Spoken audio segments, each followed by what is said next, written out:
of the college football season.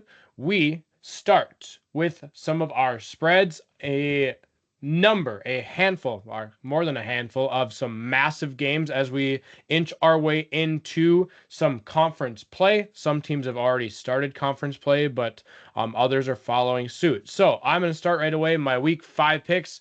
Before I get to week 5, sorry, I know I debuted mine last week.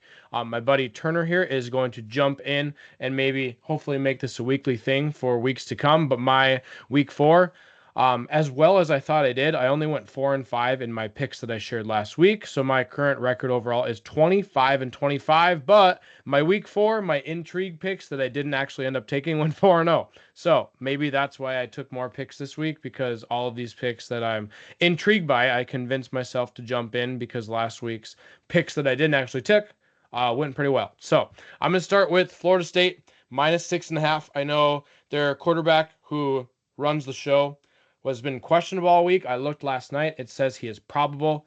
I still think, regardless of who plays quarterback for Florida State, they should be able to take care of business against Virginia. I just think they're a good enough team to do that.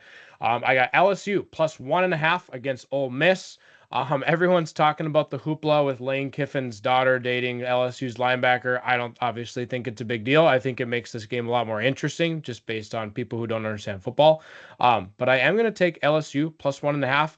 LSU beat Ole Miss last year and wasn't as good as they are right now, and Ole Miss isn't as good as they were last year. So LSU being underdogs in this game on the road, I get that, but I don't understand the 1.5 point spread. So I'm going to take LSU +1.5 going down to Ole Miss. I have Houston -13.5 against a dreadful Oregon State team. Houston's looked pretty good. I think their new head coach has helped a lot, and Oregon State just got done getting absolutely pummeled by Oregon. I think Houston rolls by 2 touchdowns or more. And I'm going to jump into some group of 5 action. I know Turner's absolute favorite, the group of 5. I'm going to go North Texas -12.5 against South Alabama. I'm going to take the Mean Green to take care of business. I think North Texas, along with, of course, South Florida and a couple other group of 5s, are trying to pave their own way. I know Memphis had a big win last week. That was my super dog to take down Arkansas. But I think North Texas could pave their way into potential college football playoff spot for the group of 5. Turner, what are your 4 picks this week before we get into our best bets and such? I'm going with UCF +6.5. I do not trust Kansas State whatsoever this year. They looked dreadful in their opener, then barely beating UND, and I believe they're 1-3 right now. Let's make it 1-4. Tennessee -7.5 against Mississippi State. I do not trust the Mississippi State Bulldogs. Tennessee looks good. Joey Aguilar, fantastic pickup in the transfer portal. I trust him every step of the way. I'm taking Ethan Kaliak-Manis in his return to Minnesota. I know that even though I live in the Gopher State, I'm going to pick Rutgers +4.5. I just really think that the Gophers will fold, as they usually do. And then I'm going BYU -6.5 against the Colorado Buffaloes. Deion Sanders is moving his quarterbacks around like me playing college football 26 when I start throwing some questionable interceptions. And I just think BYU with Bear Backmeyer is going to be a little too much for the Buffaloes to handle this week. All right, my super dog. I'm going to piggyback right off Turner, but I'm going to take UCF +6.5. I'm going to take them to beat K-State. I don't think very many people, even in the K-State fan base, trust the Cats very much right here. UCF, I don't think their schedule has done too many things to them yet, but I think Scott Frost is trying to start something real quick in his return to UCF. So I will take UCF +6.5. Remember, super dogs are +4 or more and must win outright to get the win on your sheet. And my over-under, I'm going to go right back to the LSU Ole Miss game. I'm going to go over 55. I'm going to trust Lane Kiffin showing up his personality on social media. He says, take the over. So I'm going to trust my guy, Coach Lane Kiffin down at Ole Miss. I know I take LSU to cover the 1.5, but I'm going to take over 55.5 in the LSU Ole Miss game. Turner. My super dog this week, as a Texas Longhorns fan, I will actively cheer against Marcel Reed, Mike Elko, and the Texas A&M Aggies.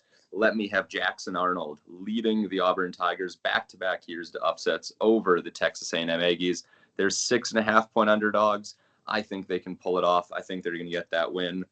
And then for an over-under, just because I felt like having fun this week, We have Air Force and Hawaii, and I'm going to go with Ooh. the under 52.5. I just really think that when the service academy is involved, you never hit the over in that game. So we're going to go with an under for Air Force and Hawaii.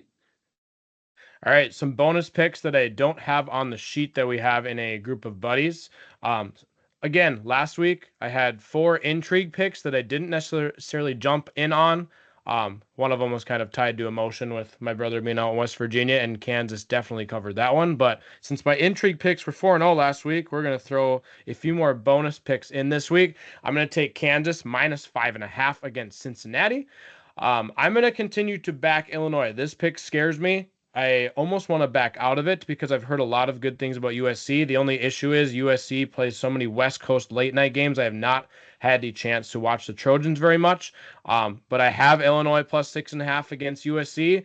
A big thing, I took that earlier this week with USC having to travel across the country. But I think those Big Ten teams that have to travel west or east big time in the Big Ten conference games, I don't think it really affects them that much anymore because I think coaching staffs have been able to adapt and kind of figure out that situation.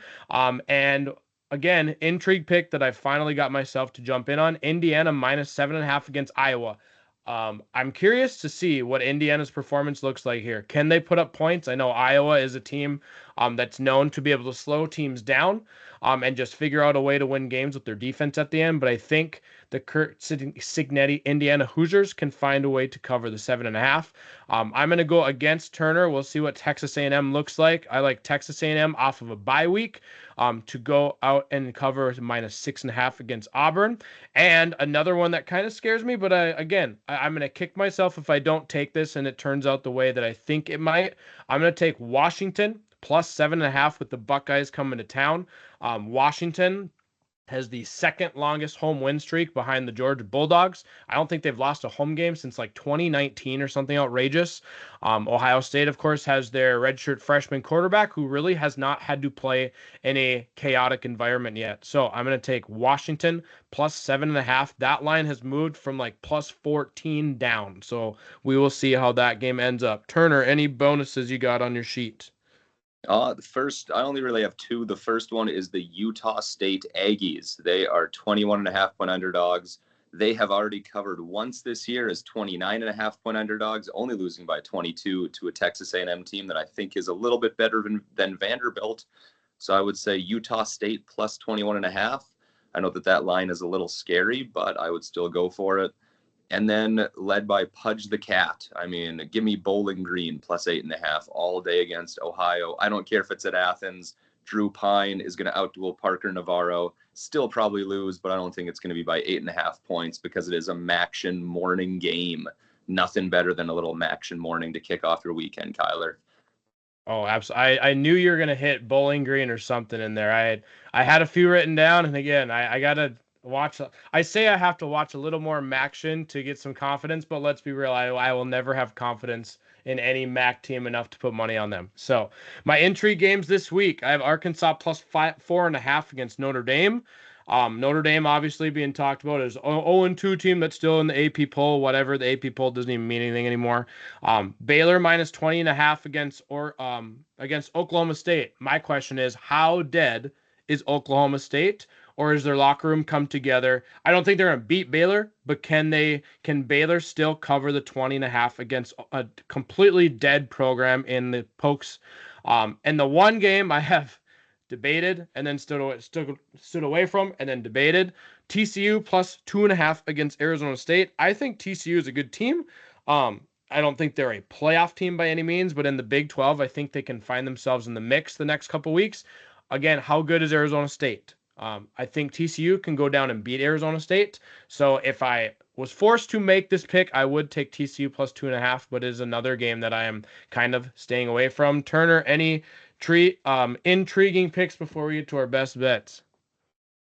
Game I would kind of stay away from, but also at the same time, one that intrigues me. I'm going straight back to the MAC. A little Ohio, state of Ohio battle with the Akron Zips taking on Toledo.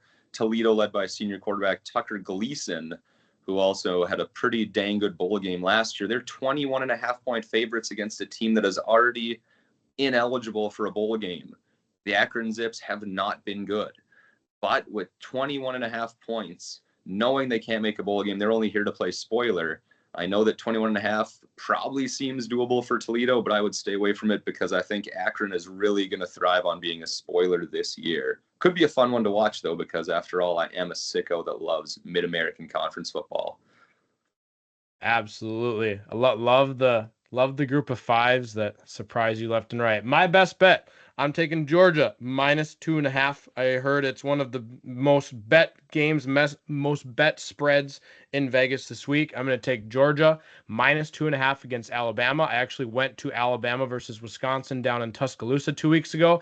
I am not saying Alabama did not impress me, but they struggled to run the ball. They ended up just kind of throwing the ball around and putting up a bunch of points. So I'm curious to see what their pass game looks like against Georgia's secondary, but will they have enough time to have a major pass game? I'm going to take Kirby Smart and the Georgia Bulldogs at home -2.5 to keep control of the SEC. Turner, best bet this week. I wish I was wearing my jersey right now, but I'm taking the Oregon Ducks +3.5 all day long. I don't trust James Franklin in a big game. I think Drew Aller is hands down the most overrated quarterback in college football. Andy Kotelnicki once sat in a hotel room with me and explained the UMary offense, and I just can't pick a man that was at UMary. Give me Dan Lanning, give me Dante Moore, give me DeCorion Moore, who I think could be better than Jeremiah Smith. You heard it here first about that five-star receiver.